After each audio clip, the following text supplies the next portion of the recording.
Hello മക്കളെ, എല്ലാവർക്കും ഞങ്ങളുടെ പുതിയൊരു വീഡിയോയിലേക്ക് സ്വാഗതം. ഞാൻ നിങ്ങളുടെ സ്വന്തം മാനുഷ്. എടാ മക്കളെ, നമ്മളിന്ന് പഠിക്കാൻ പോകുന്നത് നമ്മുടെ 10ാം ക്ലാസ് ജോഗ്രഫിയിലെ സെക്കൻഡ് ചാപ്റ്റർ ആണ്, climatic region and climate change എന്ന് പറഞ്ഞ ചാപ്റ്റർ. അതായത് കാലാവസ്ഥാ മേഖലകളും കാലാവസ്ഥാ മാറ്റം എന്ന് പറഞ്ഞ ചാപ്റ്റർ. ഈ ഒരു ചാപ്റ്ററിന് പരീക്ഷയ്ക്ക് ചോദിക്കാൻ സാധ്യതയുള്ള കുറച്ച് ചോദ്യങ്ങളാണ് നമ്മൾ പരിചയപ്പെടുന്നത്. പിന്നെ മക്കൾ ടെൻഷൻ അടിക്കേണ്ട, സോഷ്യൽ സയൻസിന്റെ ഒക്കെ എല്ലാ ചാപ്റ്ററിനും നമ്മളെ പരീക്ഷയ്ക്ക് ചോദിക്കുന്ന ഇമ്പോർട്ടന്റ് ക്വസ്റ്റ്യൻസ്, അത് 1 വേർഡ് ആയാലും 2 മാർക്ക് ക്വസ്റ്റ്യൻ ആയാലും 5 മാർക്ക് ക്വസ്റ്റ്യൻ ആയാലും ശരി, എല്ലാ ടൈപ്പ് ക്വസ്റ്റ്യൻസിന്റെയും എല്ലാ ചാപ്റ്ററിൽ നിന്നുള്ള ചോദ്യങ്ങൾ നമ്മൾ ഉടൻ തന്നെ നിങ്ങൾക്ക് ചെയ്തിരുന്നതായിരിക്കും. എന്തായാലും പബ്ലിക് എക്സാം ആകുമ്പോൾ മക്കൾ എന്തായാലും ഫുൾ സെറ്റ് ആയിരിക്കും. അപ്പൊ ചാനൽ ഫോളോ ചെയ്ത് വെക്കട്ടോ. ആ മക്കളെ, നമുക്ക് ഡയറക്റ്റ് തുടങ്ങാം. ടൈം വളരെ കുറവാണ്. ഉള്ള സമയം കൊണ്ട് ഞാൻ ഒരു സ്ഥലത്ത് നിന്ന് ഓടി വന്നതാണ്. ഒരുപാട് സ്ഥലത്ത് ക്ലാസ്സുകളൊക്കെ ആയിട്ട് ഫുൾ തിരക്കിലാണ്. അപ്പം എന്തായാലും പേടിക്കേണ്ട, നമ്മൾ മോഡൽ എക്സാം കഴിഞ്ഞാൽ ഫുൾ സെറ്റ് ആക്കും കേട്ടോ. ഓക്കെ, ഫസ്റ്റ് ചോദ്യം മക്കളെ, ഈ ചാപ്റ്ററിന് നിങ്ങൾക്ക് ഇമ്പോർട്ടന്റ് ആയിട്ട് നമ്മൾ പഠിക്കേണ്ടത് what are the major climatic regions of the world. അതായത് ലോകത്തെ പ്രധാനപ്പെട്ട, നമ്മുടെ ഭൂമിയിലെ പ്രധാനപ്പെട്ട കാലാവസ്ഥാ മേഖലകൾ ഏതൊക്കെയാണെന്നാണ് പെട്ടെന്ന് പറഞ്ഞുതരാം. ഒന്ന് ഇക്വറ്റോറിയൽ ക്ലൈമാറ്റിക് റീജിയൻ, അതായത് ഭൂമധ്യരേഖ കാലാവസ്ഥാ മേഖല. രണ്ടാമത്തെ മൺസൂൺ ക്ലൈമാറ്റിക് റീജിയൻ, അതായത് മൺസൂൺ കാലാവസ്ഥാ മേഖല. പിന്നെ സാവന്ന ക്ലൈമാറ്റിക് റീജിയൻ, അതായത് സാവന്ന കാലാവസ്ഥാ മേഖല. പിന്നെ ഹോട്ട് ഡെസേർട്സ്, ഉഷ്ണ മരുഭൂമികൾ. പിന്നെ ടെമ്പറേറ്റ് ഗ്രാസ് ലാൻഡ്സ്, അതായത് മിതോഷ്ണ മേഖല, പുൽമേടുകൾ. അടുത്തത് മെഡിറ്ററേനിയൻ ക്ലൈമാറ്റിക് റീജിയൻ, അതായത് മെഡിറ്ററേനിയൻ കാലാവസ്ഥാ മേഖല. പിന്നെ ടൈഗ റീജിയൻ, ടൈഗ മേഖല. പിന്നെ തുന്ദ്ര റീജിയൻ, തുന്ദ്ര മേഖല. ഓക്കെ, ഇത്രയും മേഖലകളാണ് നമുക്ക് പ്രധാനമായിട്ടും ക്ലൈമാറ്റിക് റീജിയൻസ് അഥവാ കാലാവസ്ഥാ മേഖലകളായിട്ട് പഠിക്കാനുള്ളത്. ഇനി രണ്ടാമത്തെ ചോദ്യം നോക്കും മക്കളെ. രണ്ടാമത്തെ, ഇതിൽ ഓരോന്നിനും എക്സ്പ്ലെയിൻ ചെയ്യാന്നുള്ളതാണ്. നിങ്ങൾക്ക് ഏതെങ്കിലും ഒരു ക്ലൈമാറ്റിക് റീജിയൻ എന്തായാലും എക്സ്പ്ലെയിൻ ചെയ്യാനോ എന്തെങ്കിലും അതിന്റെ പ്രത്യേകതകളൊക്കെ ചോദിക്കും. അപ്പോൾ ഓരോന്നിന്റെയും നിങ്ങൾ പോയിന്റുകൾ പഠിച്ചു വെക്കുക. ഇതുമായി ബന്ധപ്പെട്ട് 2 മാർക്കിനോ 3 മാർക്കിനോ 4 മാർക്കിനോ ചോദ്യം വരികയാണെങ്കിൽ നിങ്ങൾക്ക് ഈ പോയിന്റുകൾ എഴുതി വെച്ചാൽ മതി. എല്ലാം കൂടി എഴുതി വെക്കണ്ട, മാർക്കിനനുസരിച്ച് എഴുതിയാൽ മതി കേട്ടോ. സോ നോക്ക് മക്കളെ, ഇക്വറ്റോറിയൽ ക്ലൈമാറ്റിക് റീജിയനെ കുറിച്ചാണ് നമ്മൾ ആദ്യത്തെ ചോദ്യം. അതായത് ഭൂമധ്യരേഖ കാലാവസ്ഥാ മേഖല. നമുക്കറിയാം, ഭൂമധ്യരേഖ എന്ന് കേൾക്കുമ്പോൾ തന്നെ മക്കൾ മനസ്സിലാക്കണം, നമ്മുടെ ഭൂമിയുടെ സെന്ററിലൂടെ കടന്നു പോകുന്ന ലൈനാണ് ഇക്വേറ്റർ അഥവാ ഭൂമധ്യരേഖ. അപ്പൊ അതിന്റെ ഒരു 5 ഡിഗ്രി നോർത്ത്, 5 ഡിഗ്രി സൗത്ത്, അതായത് 5 ഡിഗ്രി വടക്കും 5 ഡിഗ്രി തെക്കുമായിട്ട് സ്ഥിതി ചെയ്യുന്ന കാലാവസ്ഥാ മേഖലയാണ് ഇക്വറ്റോറിയൽ ക്ലൈമാറ്റിക് റീജിയൻ അഥവാ ഭൂമധ്യരേഖ കാലാവസ്ഥാ മേഖല. ഇവിടെ നമുക്കറിയാം, ഇവിടെ സൂര്യേട്ടൻ കുത്തനെ പതിക്കുന്ന സ്ഥലമാണ് അല്ലേ. Sunrise fall vertically through out the year, വർഷം മുഴുവൻ സൂര്യരശ്മികൾ ലംബമായിട്ട് പതിക്കും. അതുകൊണ്ട് തന്നെ ഇവിടെ ഭയങ്കര ചൂടായിരിക്കും അല്ലേ. അപ്പൊ നല്ല ചൂടുള്ളതുകൊണ്ട് തന്നെ നമുക്കറിയാം, അവിടുന്ന് എപ്പോഴും കൺവെക്ഷൻ, എയറിന്റെ കൺവെക്ഷൻ ഇങ്ങനെ നടക്കില്ലേ, സംവഹനം. ആ സംവഹനം നടക്കുന്നതുകൊണ്ട് തന്നെ ഉച്ചയ്ക്ക് ശേഷം എപ്പോഴും ഇടിവെട്ടി എപ്പോഴും മഴയായിരിക്കും. അപ്പൊ നമ്മുടെ ഭൂമിയിൽ ഏറ്റവും കൂടുതൽ ചൂടും ഏറ്റവും കൂടുതൽ മഴയും ലഭിക്കുന്ന സ്ഥലമായിരിക്കും ഇക്വറ്റോറിയൽ ക്ലൈമാറ്റിക് റീജിയൻ. അപ്പൊ ആ കാര്യങ്ങളൊക്കെ ഒന്ന് പഠിക്കുക. അപ്പൊ ലൊക്കേഷൻ ഇവിടെ പറയുന്നുണ്ട് കൃത്യമായിട്ട് 10 ഡിഗ്രി, ഭൂമധ്യരേഖയ്ക്ക് 10 ഡിഗ്രി നോർത്തും 10 ഡിഗ്രി സൗത്തും ആണ്. അത് ഡിപ്പെൻസ് ആണ്. എന്തായാലും നിങ്ങൾ ടെക്സ്റ്റിലുള്ളത് പഠിച്ചു വെക്കുക. പിന്നെ ഹൈ ടെമ്പറേച്ചർ ആണ്, ഹൈ റെയിൻഫാൾ ആണ്, അതായത് ഉയർന്ന മഴയും കിട്ടും, നല്ല ചൂടും കിട്ടും. അതിന്റെ കാരണം നമുക്കറിയാം, സൂര്യരശ്മികൾ എപ്പോഴും ലംബമായിട്ട്, സൺറൈസ് ഫാൾസ് വെർട്ടിക്കലി. ഓക്കെ, അടുത്ത this region is hotter because sun rays fall. അത് നമ്മളിപ്പോ പറഞ്ഞു അല്ലെ, സൂര്യരശ്മികൾ ലംബമായി പതിക്കുന്നതുകൊണ്ട് എപ്പോഴും ചൂടായിരിക്കും. Okay, last point, evergreen forest are abundant in equatorial climatic region due to high temperature and high rainfall.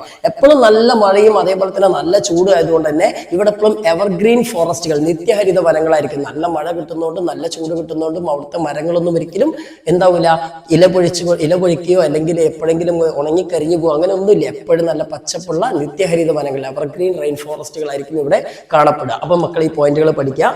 പിന്നെ ഇതേ ചാപ്റ്ററിനെ ബേസ് ചെയ്തുകൊണ്ട് ഈ ചാപ്റ്റർ തുന്ദ്ര റീജിയൻ, അതായത് നമ്മുടെ ഇക്വറ്റോറിയൽ ക്ലൈമാറ്റിക് റീജിയൻ, അതായത് ഭൂമധ്യരേഖ കാലാവസ്ഥാ മേഖലയും പിന്നെ തുന്ദ്ര റീജിയൻ, അതായത് തുന്ദ്ര കാലാവസ്ഥാ മേഖലയും തമ്മിൽ കമ്പയർ ചെയ്തുകൊണ്ടാണ് നമ്മുടെ 3ാമത്തെ ചാപ്റ്റർ. അപ്പൊ ഈ പോയിന്റുകൾ പഠിച്ചു വെച്ചാൽ 3ാമത്തെ ചാപ്റ്ററിൽ നിന്നും ഒരുപാട് ക്വസ്റ്റ്യൻസിന് മക്കൾക്ക് ആൻസർ ചെയ്താൻ പറ്റും കേട്ടോ. ഓക്കെ, ഇനി മക്കളെ സ്പീഡ് പറഞ്ഞു പോകണമെന്നുകൊണ്ടല്ല, ടൈം വളരെ കുറവാണ്, അതുകൊണ്ടാണ്. സോ ഇനി നമുക്ക് അടുത്ത ചോദ്യത്തിലേക്ക് കടക്കാം. അടുത്ത മൺസൂൺ ക്ലൈമാറ്റിക് റീജിയന്റെ പ്രത്യേകതയാണ്. നമുക്കറിയാം, നമ്മുടെ ഇന്ത്യ ഉൾപ്പെടെയുള്ള രാജ്യങ്ങൾ അനുഭവപ്പെടുന്ന ഒരു ക്ലൈമറ്റ് ആണ് മൺസൂൺ ക്ലൈമാറ്റിക് റീജിയൻ. സംഭവം വേറൊന്നല്ല, പേര് പോലെ തന്നെ നമ്മൾ മൺസൂൺ വിൻഡുകളെ കുറിച്ച്, മൺസൂൺ കാറ്റുകളെ കുറിച്ച് പഠിച്ചിട്ടുണ്ടാവും. സൗത്ത് വെസ്റ്റ് മൺസൂൺ, അതായത് തെക്ക് പടിഞ്ഞാറൻ മൺസൂൺ, കടലിൽ നിന്ന് വരുന്നതാണ് അല്ലെ. ഇന്ത്യൻ ഓഷ്യൻ, ഇന്ത്യൻ മഹാസമുദ്രത്തിൽ നിന്ന് ഇന്ത്യൻ ഉപദ്വീപിലേക്ക് വരുന്ന കാറ്റാണ്. അതേപോലെ തന്നെ നോർത്ത് ഈസ്റ്റ് മൺസൂൺ, വടക്ക് കിഴക്കൻ മൺസൂൺ, അത് നമുക്കറിയാം നമ്മുടെ ഇന്ത്യയിൽ നിന്ന് ഇന്ത്യൻ ഓഷ്യനിലേക്ക്, ഇന്ത്യൻ മഹാസമുദ്രത്തിലേക്ക് വീശുന്ന കാറ്റാണ് അല്ലെ. ഈ 2 കാറ്റുകളും അനുഭവപ്പെടുന്ന, അതായത് മൺസൂൺ കാറ്റുകൾ അനുഭവപ്പെടുന്ന കാലാവസ്ഥാ മേഖലയാണ് മൺസൂൺ കാലാവസ്ഥാ മേഖല, അല്ലെങ്കിൽ മൺസൂൺ ക്ലൈമാറ്റിക് റീജിയൻ. എന്തൊക്കെയാണ് ഇവിടുത്തെ പ്രത്യേകത നമുക്ക് നോക്കാം. നമ്മുടെ ഇന്ത്യയുടെ ഒക്കെ തന്നെ പ്രത്യേകത ഓർത്താൽ മതി.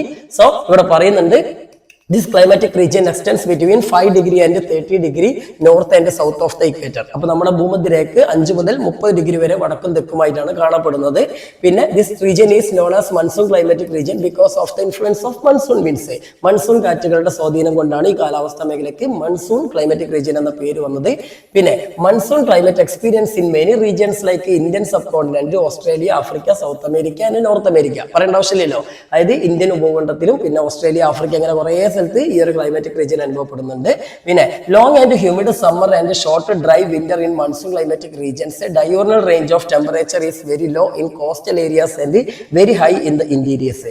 നിങ്ങൾ ഈ പോയിന്റ് എന്തായാലും ഓർത്തോക്കണം. മൺസൂൺ ക്ലൈമറ്റിന്റെ പ്രത്യേകത ഇപ്പോൾ വൺ വേർഡ് ഒക്കെ ചോദിക്കും. നീണ്ടതും ഹ്യൂമിഡ് ആയിട്ടുള്ള, ഹ്യൂമിഡ് എന്ന് പറഞ്ഞാൽ ആർദ്രം, നീരാവി നിറഞ്ഞതുമായിട്ടുള്ള സമ്മറും അതേപോലെ ഷോർട്ട് ഡ്രൈ വിന്റർ, വളരെ വരണ്ടതും വളരെ ഹ്രസ്വം ചുരുങ്ങിയതുമായിട്ടുള്ള വിന്ററുമാണ് നമ്മുടെ മൺസൂണിന്റെ പ്രത്യേകത.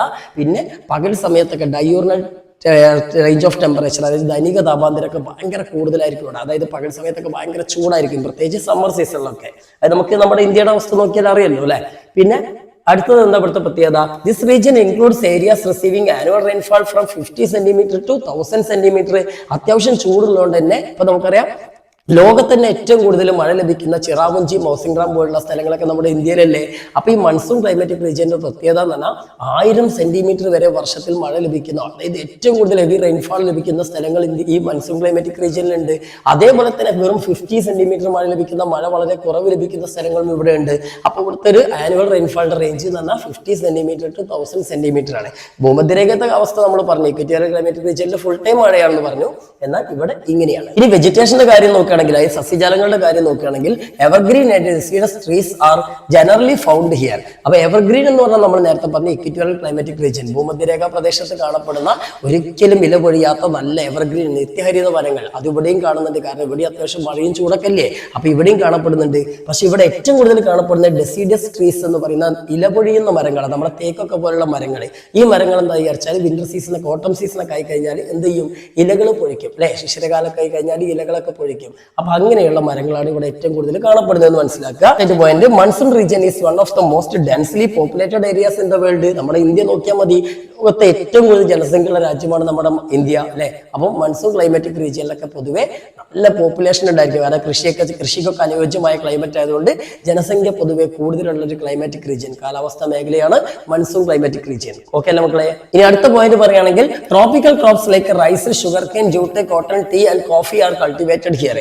അതായത് ഉഷ്ണമേഖല വിളകളായിട്ടുള്ള നമ്മുടെ റൈസ്, അതായത് നെല്ല്, അതേപോലെ തന്നെ കരിമ്പ്, പിന്നെ അതേപോലെ ജൂട്ട്, ചണം, പിന്നെ കോട്ടൺ അതായത് പരുത്തി, പിന്നെ എന്താ പറയാ തേയില, ഇങ്ങനെയുള്ള തേയില, കാപ്പി, ഇങ്ങനെയുള്ള കുറെ ട്രോപ്പിക്കൽ ക്രോപ്സുകളൊക്കെ ഇവിടെ കൾട്ടിവേറ്റ് ചെയ്യുന്നുണ്ട്. നമ്മുടെ ഇന്ത്യയുടെ കാര്യം ഓർത്താൽ മതി, ഇന്ത്യയിൽ ഇതൊക്കെ കൃഷി ചെയ്യുന്നില്ലേ.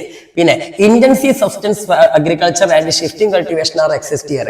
ഇന്റൻസീവ് സബ്സ്റ്റൻസ് എന്ന് പറഞ്ഞാൽ മെഷീനറികൾക്ക് പുറമെ കൂടുതലായിട്ടും തൊഴിലാളികളെ വെച്ച് പണിയെടുക്കുന്ന കൃഷികൾ. അതാണല്ലോ നമ്മുടെ രാജ്യത്തൊക്കെ ഏറ്റവും കൂടുതൽ മെഷീനറിയേക്കാൾ കൂടുതൽ ഗ്രാമങ്ങളിലൊക്കെ പോയി കഴിഞ്ഞാൽ കുറെ തൊഴിലാളികൾ ആ കൃഷിയിലൊക്കെ ഏർപ്പെടുക അല്ലെ. അപ്പൊ അങ്ങനത്തെ കൃഷിയും അതേപോലെ തന്നെ എന്താണ് ഈ ഷിഫ്റ്റിംഗ് കൾട്ടിവേഷൻ, അതായത് സ്ഥാനമാറ്റ കൃഷി എന്ന് പറയും. നിങ്ങൾ ഈ സ്ലാഷ് ആൻഡ് ബേൺ എന്നൊക്കെ പേരിൽ അറിയപ്പെടുന്ന ഒരു കൃഷി രീതിയാണ്. ഈ ട്രൈബൽസ് ആണ് കൂടുതൽ ഇതും ചെയ്യുക. കാടിന് തീയിട്ടുങ്ങാണ്ട് ആ കാടിന്റെ ആ സ്ഥലത്ത് ആ തീയില് ആ ചാരമായിട്ട് മാറില്ലടാ, അവിടെ കൃഷി ചെയ്യും. എന്നിട്ട് കുറച്ചു കാലം കഴിഞ്ഞ് കഴിഞ്ഞാൽ പിന്നെ അവിടുത്തെ ഫെർട്ടിലിറ്റി, അവിടുത്തെ ഫലപുഷ്ടത മാറുമ്പോൾ ആ സ്ഥലം മാറ്റിയിട്ട് വേറെ സ്ഥലത്ത് പോയിങ്ങാണ്ട് കൃഷി ചെയ്യും. അപ്പോഴത്തേന് ഇവിടെ വീണ്ടും എന്ത് ചെയ്യും? മരങ്ങൾ, പുതിയ മരങ്ങൾ മുളച്ചു വരും. അങ്ങനെയൊക്കെയുള്ള ഒരു പരിപാടിയാണ് ഈ സ്ഥാനമാറ്റ കൃഷി. ഈ ട്രൈബൽസ് ഒക്കെ ചെയ്യുന്നതാണ്. അതും ഇവിടെ ഈ മൺസൂൺ ക്ലൈമാറ്റിക് റീജിയനിൽ കുറേ ഉണ്ട് കേട്ടോ. ഓക്കെ, അടുത്ത മക്കളെ സാവന്ന ക്ലൈമാറ്റിക് റീജിയൻ ആണ്. സാവന്ന ക്ലൈമാറ്റിക് റീജിയൻ എന്ന് കേൾക്കുമ്പോൾ തന്നെ മക്കൾ ആദ്യം മനസ്സിലാക്കേണ്ടത് ഇത് നല്ല ചൂടുള്ള സ്ഥലത്ത് നല്ല ഹൈറ്റിൽ വളരുന്ന പുൽമേടുകളാണ്. ആഫ്രിക്കയിലൊക്കെയാണ് ഇത് ഏറ്റവും കൂടുതൽ കാണപ്പെടുന്നത്. അപ്പോൾ ഉഷ്ണമേഖല പ്രദേശങ്ങളിലെ പ്രധാനപ്പെട്ട പുൽമേടുകളാണെന്ന് മനസ്സിലാക്കുക. So savannas are tropical grasslands found between 10 degree to 30 degree. ഈ 10 ഡിഗ്രി 30 ഡിഗ്രി എന്നൊക്കെ പറഞ്ഞാൽ തന്നെ നല്ല ചൂടുള്ള സ്ഥലം നമുക്ക് അറിയല്ലോ. അപ്പോൾ ഈ 2 ഹെമിസ്ഫിയറിലും 10 ഡിഗ്രി ടു 30 ഡിഗ്രിന്റെ ഇടയിലായിട്ടാണ് ഈ പുൽമേടുകൾ കാണപ്പെടുന്നത്. These grass lands are known by different names in different regions. ഓരോ സ്ഥലത്തും പല പേരുകളിലാണ് ഇത് അറിയപ്പെടുന്നത്. It is known as savanna in Africa. മെയിനായിട്ട് സാവന്ന എന്ന് അറിയപ്പെടുന്ന ആഫ്രിക്കയിൽ. അതുകൊണ്ടാണ് ഇതിനെ ആഫ്രിക്കയിലാണ് ഏറ്റവും കൂടുതൽ ഈ പുൽമേടുകൾ ഉള്ളതും. ആഫ്രിക്കയിലെ വൈൽഡ് ലൈഫ്, നമ്മൾ ഈ ജിറാഫ്, അതേപോലെ തന്നെ ലയൺ, ഇങ്ങനെയുള്ള പല ജീവികളെയും നമ്മൾ നാഷണൽ ജോഗ്രഫി, ആനിമൽ പ്ലാനറ്റിലൊക്കെ കാണലുണ്ടാവും ചാനലുകളിൽ. അതൊക്കെ വലിയ പുൽമേടുകളിലാണ് നമ്മൾ കാണല്. ആ പുൽമേടുകൾക്ക് പറയുന്ന പേര് തന്നെയാണ് ഈ സാവന്ന എന്ന് പറയുന്നത് കേട്ടോ. കേട്ടോ.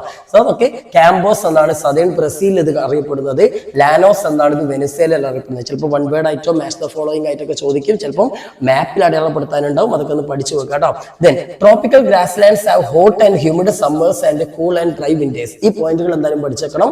ഈ ഉഷ്ണമേഖല നമ്മുടെ പുൽമേടുകളായിട്ടുള്ള സാവന്നകളൊക്കെ പൊതുവെ സമ്മറിൽ എന്തായിരിക്കും നല്ല ചൂടും അതേപോലെ തന്നെ ഹ്യൂമിഡ് ആയിട്ടുള്ള സമ്മർ, ഭയങ്കര ആർദ്രമായിട്ടുള്ള സമ്മർ ആയിരിക്കും ഉണ്ടാവുക.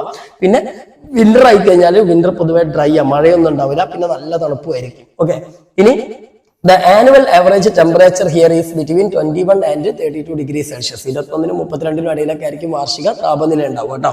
പിന്നെ the region receives annual rainfall 25 cm to 125 cm. വളരെ കുറച്ച് മഴയെ കിട്ടുള്ളൂ. അപ്പൊ 25 മുതൽ 125 സെന്റിമീറ്റർ വരെയൊക്കെ ആനുവൽ റെയിൻഫാൾ കിട്ടുന്നുള്ളൂ. നേരത്തെ നമ്മൾ മൺസൂണിന്റെ പറഞ്ഞ 1000 സെന്റിമീറ്റർ വരെ മഴ കിട്ടുന്നതാണ് അല്ലേ. എന്നൊക്കെ deciduous trees and tall grasses are dominant vegetation of this region. ഈ ഉയരം കൂടിയ പുൽമേടുകൾ അതാണല്ലോ സാവന്ന, അതന്നെയാണ് അവിടുത്തെ മെയിൻ വെജിറ്റേഷൻ. അതുകൂടാതെ ഇല പൊഴിയുന്ന മരങ്ങൾ ഇവിടെ കാണപ്പെടുന്നുണ്ട്. പിന്നെ closer to the desert see, മരുഭൂമികളോട് ചേർന്നാണെങ്കിൽ കുറച്ച് ബുഷസ്, അതായത് കുറ്റിച്ചെടികളും അതേപോലെ മുൾച്ചെടികളൊക്കെ കാണുന്നുണ്ട്, കള്ളിമുൾച്ചെടികളൊക്കെ.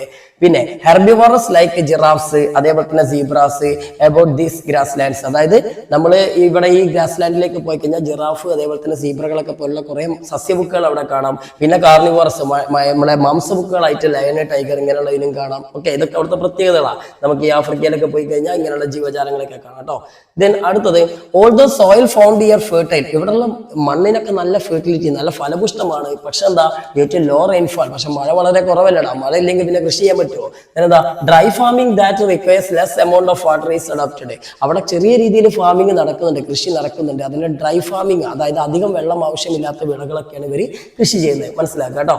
ഓക്കെ, ഇനി animal husbandry and agriculture are major means of livelihood of the people. ഈ സാവന്ന മേഖലയിലുള്ള ആളുകളുടെ പ്രധാന തൊഴിൽ എന്ന് പറഞ്ഞാൽ ഒന്നുകിൽ ആനിമൽ ഹസ്ബൻഡറി, അതായത് ഈ ആടുകളെയും മാടുകളെയൊക്കെ വളർത്തുന്ന പരിപാടി ഉണ്ടല്ലോ, അങ്ങനെയുള്ള മൃഗപരിപാലനമാണ്. പിന്നെ അതല്ലെങ്കിൽ പിന്നെ അവർ ചെയ്യുന്നത് അഗ്രികൾച്ചർ, ഞാൻ പറഞ്ഞ ഡ്രൈ ഫാമിംഗ് ആണ് അവർ കൃഷി ചെയ്യുന്നത് കേട്ടോ. അതായത് അവർ നടത്തുന്ന മറ്റൊരു കൃഷി, ഈ പറഞ്ഞ വെള്ളം അധികം ആവശ്യമില്ലാത്ത വിളകൾ. ഇനി പോപ്പുലേഷൻ ഡെൻസിറ്റി സ്വാഭാവികമായിട്ടും എന്തായിരിക്കും, ലോ ആയിരിക്കും. കാരണം നല്ല മഴ കിട്ടുന്നില്ല, കൃഷിക്കൊന്നും അത്ര വലിയ സ്യൂട്ടബിൾ ആയിട്ടുള്ള സ്ഥലമല്ല. അപ്പൊ സ്വാഭാവികമായിട്ടും ജനസംഖ്യ താരതമ്യേന കുറവാണ്. ഇപ്പോൾ നോട്ട് ചെയ്യുക, ജനസംഖ്യ ഏറ്റവും കൂടുതൽ മൺസൂൺ കാലാവസ്ഥാ മേഖലയിലാണ്. ഇനി അടുത്ത ക്വസ്റ്റ്യൻ എന്ന് പറഞ്ഞാൽ what are the features of hot deserts. പറയേണ്ട ആവശ്യമൊന്നുമില്ല, മരുഭൂമികൾ അല്ലെ, ഉഷ്ണ മരുഭൂമികൾ. ആ പേര് തന്നെ ഉണ്ട്, ഭയങ്കര ചൂടെടുക്കുന്നുണ്ട് അല്ലെ. ഓക്കെ, ഉഷ്ണ മരുഭൂമികളുടെ പ്രത്യേകതകൾ, ആ കാലാവസ്ഥാ മേഖലയുടെ പ്രത്യേകതകളാണ്. സ്ഥിതി എന്ന് 15-നും 35 ഡിഗ്രിക്കും ഇടയിലാണ്, നല്ല ചൂടുള്ളിടത്താണ്. പിന്നെ ഹോട്ട് ഡെസേർട്സ് കൂടുതലും എന്താണ്, നല്ല വളരെ റെയിൻഫാൾ കുറവായിരിക്കും. അതായത് വർഷത്തിൽ 25 സെന്റിമീറ്ററിലും താഴെ റെയിൻഫാൾ കിട്ടുന്ന സ്ഥലങ്ങളെയാണ് നമ്മൾ എന്ത് ചെയ്യുക, ട്രോപ്പിക്കൽ ഡെസേർട്ട് എന്ന് പറയാം. അതായത് ഉഷ്ണമേഖല മരുഭൂമികൾ എന്ന് പറയാം. ലോകത്തിലെ ഏറ്റവും വലിയ ഡെസേർട്ട് എന്ന് പറഞ്ഞാൽ അത് സഹാറ മരുഭൂമിയാണ്, ആഫ്രിക്കയിൽ. നോട്ട് ചെയ്ത് വെക്കണം. ഇനി എന്താ, tropical deserts are the hottest region ഓർത്ത്. ഭൂമിയിൽ ഏറ്റവും ചൂടുള്ള മേഖലയായിരിക്കും ഈ ഡെസേർട്ടുകൾ. High diurnal range of temperature makes desert climate very difficult. ഈ ഡെസേർട്ടിൽ എപ്പോഴും ദൈനിക താപാന്തരം, ഡയോർണൽ റേഞ്ച് ഓഫ് ടെമ്പറേച്ചർ ഭയങ്കര കൂടുതലായിരിക്കും. അതുകൊണ്ട് പകല് അവിടെ ഭയങ്കര ബുദ്ധിമുട്ടായിരിക്കും ജീവിക്കാനൊക്കെ. പിന്നെ ആനുവൽ റെയിൻഫാൾ നമ്മൾ പറഞ്ഞു ശരാശരി 25 സെന്റിമീറ്ററിലും താഴെയായിരിക്കും. അതുകൊണ്ടാണ് അതിനെ ഡെസേർട്ട് എന്ന് പറയുന്നത്. പിന്നെ ട്രോപ്പിക്കൽ റീജിയനിൽ hot deserts are located mostly on the western margins of the continents. ഇത് വളരെ ഇമ്പോർട്ടന്റ് ആണ്, ചോദ്യം ചിലപ്പോൾ സിംഗിൾ ആയിട്ട് വരും. ഓരോ കോണ്ടിനെന്റിന്റെയും ഓരോ വൻകരയുടെയും പടിഞ്ഞാറ് ഭാഗം വെസ്റ്റേൺ മാർജിനിലാണ് ഈ ഒരു ഡെസേർട്ടുകൾ, മരുഭൂമികളൊക്കെ കാണുന്നത്. അതിന്റെ കാരണം എന്താണെന്ന് വിചാരിച്ചാൽ നമ്മൾ കഴിഞ്ഞ ചാപ്റ്ററിൽ, ഫസ്റ്റ് ചാപ്റ്ററിൽ പഠിച്ചിട്ടുണ്ട് ട്രേഡ് വിൻഡ് എന്ന് പറഞ്ഞൊരു വിൻഡ്, അതായത് വാണിജ്യവാദങ്ങൾ. അതിൽ ഈ വാണിജ്യവാദങ്ങൾ 2 ടൈപ്പ് ഉണ്ട് നമുക്കറിയാം. അതായത് നോർത്ത് ഈസ്റ്റ് ട്രേഡ് വിൻഡ്, വടക്കിഴക്കൻ വാണിജ്യവാദം ഉണ്ട്. അതേപോലെ സൗത്ത് ഈസ്റ്റ് ട്രേഡ് വിൻഡ്, അതായത് തെക്കിഴക്കൻ വാണിജ്യവാദം ഉണ്ട്. ഈ 2 ട്രേഡ് വിൻഡുകളും വരുന്നത് ഈസ്റ്റ് എന്നാണല്ലോ. ഈസ്റ്റ് എന്ന് വരുന്ന ഈ കാറ്റുകൾ കടലിൽ നിന്ന് ഇഷ്ടംപോലെ നീരാവി വലിച്ചെടുക്കും. നല്ല സാച്ചുറേറ്റഡ് ആയിട്ടുള്ള എയർ ആയിരിക്കും. ഈ വിൻഡ് നേരെ കരയിലേക്ക് വന്നു കണ്ട്, അതായത് ഓരോ വൻകരയിലേക്ക് വരും. എന്നിട്ട് കിഴക്ക് ഭാഗത്തേക്ക് ഇഷ്ടംപോലെ മഴ കൊടുക്കും. പക്ഷെ പടിഞ്ഞാറ് ഭാഗത്തെത്തുമ്പോഴത്തേന് ഈ വിൻഡിലെ മഴയൊക്കെ, ഈ നീരാവിയൊക്കെ വറ്റിയിട്ട് ഇത് ഡ്രൈ വിൻഡാവും. ആ വിൻഡാണ് നേരെ പടിഞ്ഞാറ് ഭാഗത്തേക്ക് എത്തുക. അപ്പൊ എന്താ സംഭവിക്കുക, പടിഞ്ഞാറ് ഭാഗത്തൊന്നും മഴ കിട്ടൂല. ആ മഴ കിട്ടാതെ അവസാനം പടിഞ്ഞാറ് ഭാഗങ്ങളൊക്കെ ഡ്രൈ ആയിട്ട് മാറും. അങ്ങനെയാണ് മക്കളെ എല്ലാ വൻകരകളുടെയും പടിഞ്ഞാറ് ഭാഗത്ത് മരുഭൂമിയായിട്ട് മാറിയത്. കാരണം അവിടെയുള്ള വെള്ളം കൂടി ഈ വിൻഡ് വലിച്ചെടുക്കും. ഓക്കെ, അപ്പൊ ചുരുക്കി പറഞ്ഞാൽ വൻകരകളുടെ പടിഞ്ഞാറ് ഭാഗത്ത് ഓരോ കോണ്ടിനെന്റിന്റെയും വെസ്റ്റേൺ മാർജിനിൽ മരുഭൂമികൾ കാണപ്പെടാനുള്ള കാരണം, അതിന് കാരണക്കാരനാവുന്ന വില്ലൻ നമ്മുടെ ട്രേഡ് വിൻസ്, അതായത് വാണിജ്യവാദങ്ങളാണെന്ന് മനസ്സിലാക്കുക കേട്ടോ. ഇനി അടുത്ത് നോക്കി ഇവിടെയുള്ള പ്ലാന്റ്സുകൾ പറയേണ്ട ആവശ്യമില്ല. മരുഭൂമിയിൽ എന്തൊക്കെയാണ് കാണുക, വളരെ ലോ റെയിൻഫാൾ മാത്രം ഉള്ള ഉള്ളത് കൊണ്ട് തന്നെ ആ വെള്ളം അധികം ആവശ്യമില്ലാത്ത കാക്ടസ്, ഷ്രബ്സ്, അതായത് കള്ളിമുൾ ചെടികൾ, പിന്നെ പനകൾ, നമ്മുടെ ഈന്തപ്പനകളൊക്കെ പോലുള്ള സാധനങ്ങൾ, കുറ്റിച്ചെടികൾ, ഇതൊക്കെയാണ് അവിടെ കാണുക. പിന്നെ പലപ്പോഴൊക്കെ ചെറുതായിട്ട് ഈ വെള്ളം വാട്ടർ ടേബിൾ ഒക്കെ അടുത്തുള്ള സ്ഥലത്ത് ഒയാസിസ് ഒക്കെ കാണും, മരിപ്പച്ചല, കുറച്ച് ചെറിയ ജലാശയങ്ങളൊക്കെ നമുക്ക് കാണാൻ പെടും. പിന്നെ അതേപോലെ തന്നെ ദീസ് ഏരിയാസ് സ്പേഴ്സ്ലി പോപ്പുലേറ്റഡ്, വളരെ കുറച്ച് മാത്രമേ ജനസംഖ്യ ഉണ്ടാവുള്ളൂ. കാരണം ട്രാൻസ്പോർട്ടേഷൻ ഉണ്ടാവില്ല, വെള്ളം ഉണ്ടാവില്ല, ഭക്ഷണം മര്യാദയ്ക്ക് കിട്ടൂല അല്ലെ, സ്വാഭാവികമായിട്ടും അവിടെ പോപ്പുലേഷൻ വളരെ കുറവായിരിക്കും. ദെൻ അടുത്തത് agriculture and animal husbandry as A main means of livelihood. അവിടെയും ഉള്ള ആളുകൾ ജീവിക്കുന്നത് കൃഷി ചെയ്തും അതേപോലെ തന്നെ മൃഗങ്ങളെ പരിപാലിച്ചതൊക്കെയാണ് അവിടെയുള്ള ആളുകൾ ജീവിക്കുന്നത്. ഇനി ഈ ഡെസേർട്ടിന്റെ മറ്റൊരു പ്രത്യേകത, ഇപ്പൊ നമുക്കറിയാം സൗദി അറേബ്യ പല സ്ഥലങ്ങളിലും വലിയ വലിയ ഡെസേർട്ടുകൾ ഉണ്ട്.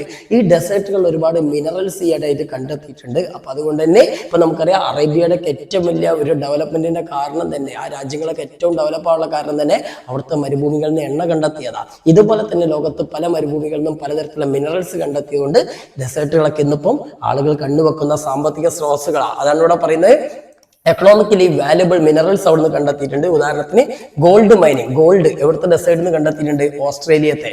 അതേപോലെ തന്നെ കോപ്പർ കണ്ടെത്തിയിട്ടുണ്ട് അറ്റക്കാമ ഡെസേർട്ടിൽ നിന്ന്. പിന്നെ നമ്മൾ അറേബ്യൻ ഡെസേർട്ടിൽ നിന്ന് എന്തും കണ്ടെത്തി? ഓയിലും കണ്ടെത്തി, പെട്രോളിയം പ്രോഡക്റ്റുകളും കണ്ടെത്തി. അപ്പൊ അതൊക്കെ ഇമ്പോർട്ടന്റ് ആണ്, ഓർത്ത് വെക്കുക. ഇനി അടുത്ത മെഡിറ്ററേനിയൻ ക്ലൈമാറ്റിക് റീജിയൻ ആണ്. മെഡിറ്ററേനിയൻ ക്ലൈമാറ്റിക് റീജിയൻ എന്ന് കേൾക്കുമ്പോൾ തന്നെ മക്കൾ മനസ്സിലാക്കേണ്ടത് യൂറോപ്പിന്റെ സെൻട്രലായിട്ട്, യൂറോപ്യൻ രാജ്യങ്ങളുടെയും ആഫ്രിക്കയുടെ ഒക്കെ ഇടയിലായിട്ട് ഒരു ചെറിയൊരു കടലുണ്ട്. ആ കടലിന്റെ പേരാണ് മെഡിറ്ററേനിയൻ സീ, അല്ലെങ്കിൽ മെഡിറ്ററേനിയൻ കടൽ. നിങ്ങൾ ഹിസ്റ്ററിയിലൊക്കെ പഠിച്ചിട്ടുണ്ടാവും. നമ്മുടെ അന്നത്തെ കാലത്ത്, പണ്ടത്തെ കാലത്ത് ഏറ്റവും കൂടുതൽ കച്ചവടത്തിന് വേണ്ടി യൂറോപ്യന്മാർ ആശ്രയിച്ചിരുന്നത് ഈ കടലിനൊക്കെ ആയിരുന്നു അല്ലെ. അപ്പൊ എന്തായാലും ഈ മെഡിറ്ററേനിയൻ കടലിന്റെ ചുറ്റോടും അനുഭവപ്പെടുന്ന ഒരു ക്ലൈമറ്റ് ആണ് മെഡിറ്ററേനിയൻ ക്ലൈമാറ്റിക് റീജിയൻ. അവിടെ മാത്രമല്ല, അതേ ക്ലൈമറ്റ് അനുഭവപ്പെടുന്ന മറ്റു ചില സ്ഥലങ്ങളെയും കൂടി ഈ ക്ലൈമറ്റിൽ ഉൾപ്പെടുത്തിയിട്ടുണ്ട്. സോ നമുക്ക് അതിന്റെ ഏരിയകളൊക്കെ നോക്കാം. This climatic region mainly locates around Mediterranean see. Mediterranean കടലിന്റെ ചുറ്റോടാണ് മെയിൻ ആയിട്ട് അത് ലൊക്കേറ്റ് ചെയ്യുന്നത്. ഇത് കൂടാതെ അപ്പാർട്ട് ഫ്രം ദിസ് ഏരിയ അല്ലെ, ഈ ഒരു മെഡിറ്ററേനിയൻ കടലിന്റെ ചുറ്റിലും കൂടാതെ മറ്റു റീജിയൻ, അതായത് ഈ പറഞ്ഞ 30 ഡിഗ്രിക്കും 45 ഡിഗ്രിക്കും ഇടയിലുള്ള വേറെയും ചില റീജിയൻ ഉണ്ട്. അവിടെയും ഇതേ ക്ലൈമറ്റ് ആണ് അനുഭവപ്പെടുന്നത്. അതുകൊണ്ട് ആ സ്ഥലത്തെ കൂടി നമ്മൾ എന്ത് ചെയ്യുന്നുണ്ട്? മെഡിറ്ററേനിയൻ ക്ലൈമാറ്റിക് റീജിയൻ എന്നാണ് പറയുന്നത്. Then this region experiences dry summer and humid winter. Important ആണ്. അതായത് സമ്മറൊക്കെ ഭയങ്കര വരണ്ടതായിരിക്കും, മഴ കിട്ടൂല. പക്ഷേ വിന്ററിൽ അത്യാവശ്യം ഹ്യൂമിഡിറ്റി ഉണ്ടാവും. അതായത് വിന്ററിൽ മഴ കിട്ടുന്ന ഏക ക്ലൈമറ്റ് എന്ന് നമുക്ക് വേണമെങ്കിൽ ഏതിനെ പറയാം? മെഡിറ്ററേനിയൻ ക്ലൈമറ്റിനെ പറയാം. ചോദ്യം വരും ചിലപ്പം, ശൈത്യകാലത്ത് മഴ ലഭിക്കുന്ന, വിന്ററിൽ മഴ ലഭിക്കുന്ന ക്ലൈമറ്റ് ഏതാ വെച്ചാൽ മെഡിറ്ററേനിയൻ ക്ലൈമറ്റ് ആണ്. അതുകൊണ്ട് തന്നെ ആ സമയത്ത് അത്യാവശ്യം കൃഷിയൊക്കെ ഇവിടെ നടക്കും. മുന്തിരിയൊക്കെ പോലുള്ള പലതരത്തിലുള്ള ഫ്രൂട്ടുകൾ ഈ ഒരു കാലഘട്ടത്തിലാണ് അവിടെ കൃഷി ചെയ്യപ്പെടുന്നത്. ഏറ്റവും കൂടുതൽ വൈനൊക്കെ ഉണ്ടാക്കുന്നതൊക്കെ മെഡിറ്ററേനിയൻ ക്ലൈമാറ്റിക് റീജിയനിലെ രാജ്യങ്ങളാണ്. പിന്നെ വിന്ററിലൊക്കെ മഴ കിട്ടും നമ്മൾ പറഞ്ഞു. ആ മഴ ഏകദേശം ഒരു 30 മുതൽ 75 സെന്റിമീറ്റർ ഒക്കെ മഴ കിട്ടുള്ളൂ. എന്നാലും അത് മതി ആ ചെടികൾക്കൊക്കെ കേട്ടോ. പിന്നെ അവിടുത്തെ തണുപ്പ് എന്ന് പറഞ്ഞാൽ 20 മുതൽ 25 ഡിഗ്രി സെൽഷ്യസ് ഒക്കെ ആയിരിക്കും അവിടുത്തെ ഒരു ആവറേജ് സമ്മറിൽ ഉണ്ടാവുന്ന ടെമ്പറേച്ചർ. വിന്റർ ആയി കഴിഞ്ഞാൽ 10 മുതൽ 16 വരെ ടെമ്പറേച്ചർ ആവും. അത്യാവശ്യം നല്ല തണുപ്പുണ്ടാവും കേട്ടോ. നാച്ചുറൽ വെജിറ്റേഷനിലേക്ക് വന്നു കഴിഞ്ഞാൽ നല്ല ഉയരം കൂടിയ ഓക്ക് മരങ്ങൾ, സെക്വയ, ഇങ്ങനെയൊക്കെയുള്ള കോണിഫറസ് ട്രീസ്, നമ്മൾ ക്രിസ്മസ് ട്രീ ഒക്കെ പോലുള്ള മരങ്ങൾ ഉണ്ടാ, അങ്ങനെയൊക്കെയുള്ള ഉയരം കൂടിയ മരങ്ങൾ, സ്തൂപികാകൃത മരങ്ങളൊക്കെയാണ് അവിടെ കൂടുതലും കാണപ്പെടുന്നത്. പിന്നെ ഞാൻ ഇപ്പോൾ പറഞ്ഞു പഴങ്ങളും പച്ചക്കറികളൊക്കെ നന്നായിട്ട് വളരുന്ന റീജിയനാണ്. വൈനൊക്കെ ഏറ്റവും കൂടുതൽ കിട്ടും എന്നൊക്കെ പറഞ്ഞു. ഇനി അടുത്ത ചോദ്യം നമ്മുടെ ടെമ്പറേറ്റ് ഗ്രാസ് ലാൻഡ്സ്, അതായത് മിതോഷ്ണ മേഖല പുൽമേടുകളെ കുറിച്ചാണ്. അത്യാവശ്യം തണുപ്പുള്ള സ്ഥലങ്ങളിൽ വളരുന്ന പുൽമേടുകളാണ് ടെമ്പറേറ്റ് ഗ്രാസ് ലാൻഡ്സ്. ചിലപ്പോൾ മക്കൾക്ക് സാവന്നയും ടെമ്പറേറ്റ് ഗ്രാസ് ലാൻഡ്സും തമ്മിലുള്ള കമ്പാരിസൺ ഒക്കെ ചോദിക്കും. അതായത് മിതോഷ്ണ മേഖല പുൽമേടുകളും സാവന്ന പുൽമേടുകളും തമ്മിലുള്ള വ്യത്യാസമൊക്കെ. സാവന്ന നമുക്കറിയാം നല്ല ചൂടുള്ള ഇടത്തില്ല, ആഫ്രിക്ക പോലുള്ള നല്ല ചൂടുള്ള സ്ഥലത്ത് ഉണ്ടാകുന്ന പുൽമേടുകളാണ്. ഇത് കുറച്ച് തണുപ്പുള്ള യൂറോപ്യൻ രാജ്യങ്ങളിൽ കാണപ്പെടുന്ന പുൽമേടുകളാണ്. യൂറോപ്പിൽ മാത്രമല്ല, നമുക്ക് നോക്കാം, ശ്രദ്ധിക്കും. These grass lands are located both the hemisphere at latitudes between 40 and 50. 40നും 50നും ഇടയിലാണ്. മറ്റേത് നമുക്കറിയാം എന്താണ് 10 മുതൽ 30 വരെ, അതായത് അത്യാവശ്യം നല്ല ചൂടുള്ള സ്ഥലത്തായിരുന്നു സാവന്ന കാണപ്പെടുന്നത്. ഇത് 40നും 50നും ഇടയിലാണെന്ന് മനസ്സിലാക്കുക. These grass lands are known as downs in Australia. സാവന്നയെ പോലെ തന്നെ ഓരോ സ്ഥലത്തും ഓരോ പേരിലാണ്. ഇതൊക്കെ പഠിക്കണേ. ഡൗൺസ് എന്നാണ് ഈ പുൽമേടുകൾ ഓസ്ട്രേലിയയിൽ അറിയപ്പെടുന്നത്. അതേപോലെ സ്റ്റെപ്പീസ് എന്നാണ് ഏഷ്യയിൽ അറിയപ്പെടുന്നത്. വെൽഡ് എന്നാണ് ആഫ്രിക്കയിൽ അറിയപ്പെടുന്നത്. പാമ്പാസ് എന്നാണ് സൗത്ത് അമേരിക്കയിൽ അറിയപ്പെടുന്നത്. പ്രയറീസ് എന്നാണ് നോർത്ത് അമേരിക്കയിൽ അറിയപ്പെടുന്നത്. ഏതെങ്കിലുമൊക്കെ വൺ വേർഡോ അല്ലെങ്കിൽ ബെസ്റ്റ് ഫോളോയിങ് ആയിട്ട് ചോദിക്കും. അപ്പം സാവന്നയും അതേപോലെ തന്നെ ഈ പറഞ്ഞ ടെമ്പറേറ്റ് ഗ്രാസ് ലാൻഡ്സ് നിർബന്ധമായിട്ടും പഠിച്ചിരിക്കണം മക്കള്. ഇനി ഇതിന്റെ പ്രത്യേകതയും പഠിച്ചിരിക്കുന്ന സമ്മർ വളരെ ഷോർട്ടാണ്, വിന്റർ വളരെ നീണ്ടതാണ്, വിന്റർ കുറേ ഉണ്ടാവും, നല്ല തണുപ്പുള്ള സ്ഥലം കൂടിയല്ലേ. ഇവിടേക്കൊക്കെ വന്നു കഴിഞ്ഞാൽ 2 ഡിഗ്രി മുതൽ 13 ഡിഗ്രി വരെ ടെമ്പറേച്ചർ വരും. അതേപോലെ റെയിൻഫാൾ വളരെ കുറവാണ്, 25 സെന്റിമീറ്റർ മുതൽ 60 സെന്റിമീറ്റർ വരെയൊക്കെ റെയിൻഫാൾ കിട്ടുള്ളൂ. ഇനി മഴ വളരെ കുറവായതുകൊണ്ട് തന്നെ കാര്യമായിട്ട് മരങ്ങളൊന്നും കാണപ്പെടുന്നില്ല. ഇനി കുറച്ചൊക്കെ പുൽമേടുകളൊക്കെയാണ് അവിടെ, ചെറിയ ചെറിയ വെറൈറ്റി ആയിട്ടുള്ള പുൽമേടുകൾ, അധികം ഹൈറ്റ് ഇല്ലാത്ത, നിങ്ങൾ സ്വിറ്റ്സർലൻഡിലൊക്കെ പോയാൽ കാണുന്ന പോലെ അത്യാവശ്യം ഹൈറ്റ് ഇല്ലാത്ത നല്ല പതിപ്പിച്ച മണ്ണിനോട് ചേർന്ന് നടക്കുന്ന രീതിയിലുള്ള നല്ല പുൽമേടുകളൊക്കെയാണ് കാണപ്പെടുന്നത്. ആ പുൽമേടുകൾ ഉള്ളതുകൊണ്ട് തന്നെ അവിടെ ഏറ്റവും കൂടുതൽ നടക്കുന്ന പരിപാടി എന്ന് പറഞ്ഞാൽ കന്നുകാലികളെ മേയ്ക്കലൊക്കെയാണ് അവിടുത്തെ മെയിൻ പരിപാടി. പക്ഷേ ഇന്നിപ്പോൾ കുറച്ചുകൂടി കൊമേഴ്ഷ്യലായിട്ട് ആ പുൽമേടുകളൊക്കെ അവർ വെട്ടിമാറ്റിയിട്ട് നല്ല മെക്കാനിസ്ഡ് ആയിട്ടുള്ള കൃഷിയൊക്കെ അവിടെ നടത്താൻ തുടങ്ങിയിട്ടുണ്ട്. അപ്പോൾ ആ കാര്യങ്ങളും കൂടി അതിൻ്റെ കൂടെ മനസ്സിലാക്കി വെക്കാം. ദെൻ നെക്സ്റ്റ് ടൈഗ റീജിയൻ ആണ്, വെരി ഇമ്പോർട്ടൻ്റ് ആണ്. ഈ ടൈഗ റീജിയന് ടൈഗ എന്ന് പേര് കിട്ടിയാൽ എങ്ങനെയാ വെച്ചാൽ, ഞാൻ നേരത്തെ പറഞ്ഞടാ ഈ ക്രിസ്മസ് ട്രീ പോലുള്ള ഇങ്ങനെ സ്തൂപികാകൃതമായിട്ടുള്ള കോണിഫറസ് ട്രീസ്, ആ കോണിഫറസ് ട്രീസിനെ നമ്മൾ ടൈഗ എന്ന പേരാണ് കനഡിയൻ ഭാഷയിൽ പറയുന്നത്. അപ്പൊ ആ ടൈഗ എന്ന് പറഞ്ഞിട്ടുള്ള മരങ്ങൾ, അല്ലെങ്കിൽ ആ ഒരു പേരിൽ അറിയപ്പെടുന്ന മരങ്ങൾ, ഈ കോണിഫറസ് ട്രീസ് കൂടുതൽ വളരുന്നതുകൊണ്ടാണ് ടൈഗ റീജിയൻ എന്ന പേര് വന്നത്. അപ്പൊ മനസ്സിലാക്കുക, ഈ തരത്തിലുള്ള കോണിഫറസ് ട്രീസ് തന്നെയാണ് ഇവിടെ ഏറ്റവും കൂടുതൽ കാണപ്പെടുന്നത്. ലൊക്കേഷനിലേക്ക് വരിക, 55 ഡിഗ്രിക്കും 70 ഡിഗ്രിക്കും ഇടയിലായിട്ടാണ് ഇത് കാണപ്പെടുന്നത്. നോർത്ത് ഹെമിസ്ഫിയറിലാണ് കാണപ്പെടുന്നത് കേട്ടോ. ദെൻ സമ്മർ വളരെ കുറവാണ്, വിന്റർ വളരെ കൂടുതലാണ്, നല്ല തണുപ്പുള്ള സ്ഥലമാണ് ടൈഗ റീജിയൻ എന്നൊക്കെ മനസ്സിലാക്കുക. ഇനി സമ്മറിലാണെങ്കിൽ ഏകദേശം 15നും 20നും ഇടയിലാണ് ടെമ്പറേച്ചർ ഉണ്ടാവുക. വിന്ററിലേക്കാണ് -30 മുതൽ -25 വരെ. ഒന്ന് ആലോചിച്ച് നോക്കിയാൽ നല്ല തണുപ്പുള്ള സ്ഥലമായിരിക്കും.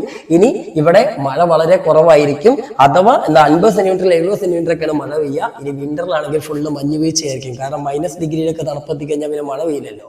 പിന്നെ അവിടെ ഞാൻ പറഞ്ഞു എന്താണ്, ഈ റീജിയനിൽ കൂടുതലും sub Arctic coniferous evergreen trees ആണുള്ളത്. ആ മരങ്ങളാണ് ടൈഗ എന്ന പേരിൽ അറിയപ്പെടുന്നത്. അതുകൊണ്ടാണ് ഇതിനെ ടൈഗ ക്ലൈമാറ്റിക് റീജിയൻ എന്ന് അറിയപ്പെടുന്നത് കേട്ടോ. അവിടെ പറഞ്ഞ് taiga is the Russian word for coniferous trees, അതായത് ടൈഗ എന്ന പേരിൽ അറിയപ്പെടുന്നതുകൊണ്ട് ഈ റീജിയനെ നമുക്ക് എന്ത് വിളിക്കാം, ടൈഗ റീജിയൻ എന്ന് വിളിക്കാം. നമ്മളാണ് ഇവിടെ കൊടുത്ത പൈന്, ഫിർ, സ്പ്യൂസ് എന്നൊക്കെ പറഞ്ഞിട്ടുള്ള മരങ്ങൾ. നിങ്ങൾ ഈ പൈനും ഫിറൊക്കെയാണ് സാധാരണ ക്രിസ്മസ് ട്രീ ഒക്കെ ആയിട്ട് ഉപയോഗിക്കില്ല കേട്ടോ. ഓക്കെ, ഇനി ഇവിടെ കൾട്ടിവേഷൻ ഒക്കെ വളരെ കുറവാണ്. പിന്നെ കാര്യമായിട്ടുള്ളത് നമുക്കറിയാം ലംബറിംഗ് ആണ്. ലംബറിംഗ് എന്ന് പറഞ്ഞാൽ മരം വെട്ട്. ഓക്കെ, കാരണം ഇത്തരത്തിലുള്ള മരങ്ങൾ കുറെ ഉണ്ടല്ലോ. അപ്പൊ അതുകൊണ്ട് തന്നെ ഫർണിച്ചർ ഇൻഡസ്ട്രികളാണ് അവിടെ കൂടുതലുള്ളതെന്ന് മനസ്സിലാക്കുക. അടുത്തത് നമ്മുടെ ടുണ്ട്ര റീജിയൻ ആണ്, ലാസ്റ്റത്താണ്. ഇതിന് ഡെൻഡ്ര റീജിയൻ എന്നും പറയും. എന്തായാലും വേണ്ടില്ല, ടുണ്ട്ര ആയാലും ഡെൻഡ്ര ആയാലും എന്ത് തേങ്ങയായാലും ശരി, നല്ല തണുപ്പുള്ള സ്ഥലമാണ്. ആർട്ടിക് റീജിയനിലെ ക്ലൈമറ്റ് ആണ്, അത്യാവശ്യം നല്ല തണുപ്പുള്ള, നമ്മുടെ എസ്കിമോകളൊക്കെ പോലുള്ള ആളുകളൊക്കെ ജീവിക്കുന്ന ഗ്രീൻലാൻഡ്, അതേപോലെ തന്നെ നമ്മുടെ ഈ എന്താ പറയാ കാനഡയുടെ ഭാഗം, അതേപോലെ സൈബീരിയ, റഷ്യയുടെ സൈബീരിയൻ റീജിയൻ, ഇതെല്ലാം ഉൾപ്പെടുന്ന നല്ല തണുപ്പുള്ള സ്ഥലങ്ങളാണ്. ഇവിടെ നമുക്കറിയാം സമ്മർ വളരെ കുറവായിരിക്കും, വിന്റർ ആണെങ്കിൽ നല്ല മഞ്ഞുള്ള ഫുൾ ടൈം മഞ്ഞ് മൂടിയിട്ടുള്ള ക്ലൈമറ്റ് ആയിരിക്കും ഈ ഒരു ടുണ്ട്ര റീജിയനിൽ ഉണ്ടാവുക. നമുക്കറിയാം പോളാർ ബെയറിനൊക്കെ പോലുള്ള നല്ല രോമങ്ങളൊക്കെ ഉള്ള വലിയ വലിയ ജീവികളൊക്കെ ആയിരിക്കും ഇവിടെ കാണപ്പെടുക. സ്നോ ലെപ്പാർഡൊക്കെ പോലുള്ള സാധനങ്ങൾ, അതേപോലെ അവിടെ ജീവിക്കുന്ന ട്രൈബൽസ് ആയിരിക്കും കൂടുതലും. എസ്കിമോകളൊക്കെ പോലുള്ള നാടോടികളായിട്ടുള്ള ആളുകളാണ് അവിടെ കൂടുതലും ജീവിക്കുന്നത്. അവരുടെ ജോലി എന്ന് പറഞ്ഞാൽ ആനിമൽ ഹസ്ബൻഡറി, ഇങ്ങനെ റെയിൻഡിയർ, ഇങ്ങനെയൊക്കെയുള്ള സാധനങ്ങളൊക്കെ വളർത്തുക. പിന്നെ വളരെ കുറച്ച് മാത്രമേ അവിടെ പോപ്പുലേഷൻ കാണപ്പെടുന്നുള്ളൂ. അങ്ങനെയുള്ള കാര്യങ്ങളൊക്കെ മനസ്സിലാക്കുക. ഓക്കെ, അപ്പം പിന്നെ പ്ലാന്റ്സും, അതായത് വേനൽക്കാലത്ത് മാത്രം വളരുന്ന കുറച്ച് ചെടികൾ മാത്രം അവിടെ കാര്യമായിട്ട് കാണപ്പെടുന്നത്. പിന്നെ കുറച്ച് മോസസ്, കുറച്ച് പായൽ വർഗ്ഗങ്ങളൊക്കെയാണ്. അപ്പോൾ അതൊക്കെ നോക്കിയിട്ട് പഠിക്കുക. അപ്പം ഞാൻ ജസ്റ്റ് ഒരു ഔട്ട്ലൈൻ തന്നാണ്. ഇത്രയും കാര്യങ്ങളൊക്കെ ചാപ്റ്ററിന് നിർബന്ധമായിട്ടും പഠിക്കണം. ഇനി ക്ലൈമറ്റ് ചേഞ്ചിന്റെ ഒരു പോർഷൻ ഉണ്ട്, അതുകൂടി ഒന്ന് വായിച്ചിടുക. അപ്പോൾ എല്ലാവർക്കും ഓൾ ദ ബെസ്റ്റ്.